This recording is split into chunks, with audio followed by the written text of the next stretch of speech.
of St. Mark's Gospel with the Great Commission to go out to the whole world. Gives a kind of a manifesto of mercy and a vision of what the ministry of the church will be like, a constant renewal, a constant cleansing, a constant healing which comes through the grace of baptism. That the sick will be healed, that things that are deadly, that are taken into us, that the errors and the difficulties and the wrongdoings, all of those things, the dangerous things like serpents, all those things that are put into the reading, that these things will have no consequence on those who are faithful to their baptismal calling, and who live that baptismal calling in every moment. And that is made clear for us.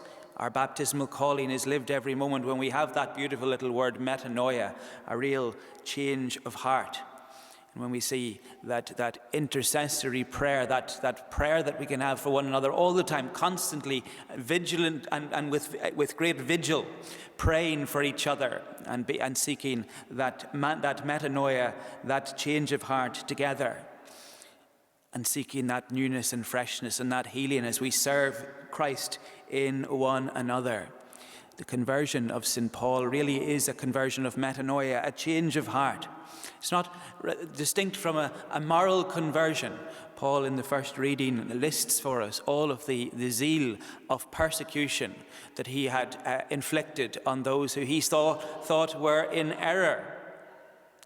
And then receiving that metanoia, that change of heart, that realization that Jesus Christ is the Lord, then he places that zeal into the proclamation of the gospel, into the living out of the Great Commission.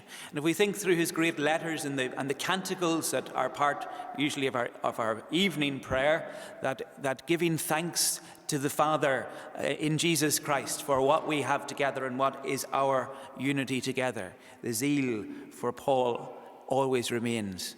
And indeed is answered in him the prayer of Christ on the cross, forgive them for they know not what they do. Indeed is answered in him the intercessory prayer of Stephen, who at the time of his stoning prays, do not hold this sin against them. So the conversion of St. Paul is a feast day of great hope for us, as we see that even in great error and even where there is great division and diversity, the Lord can bring change of heart. He can bring renewal. And even in the face of great division, God's will can be done in love and thanksgiving.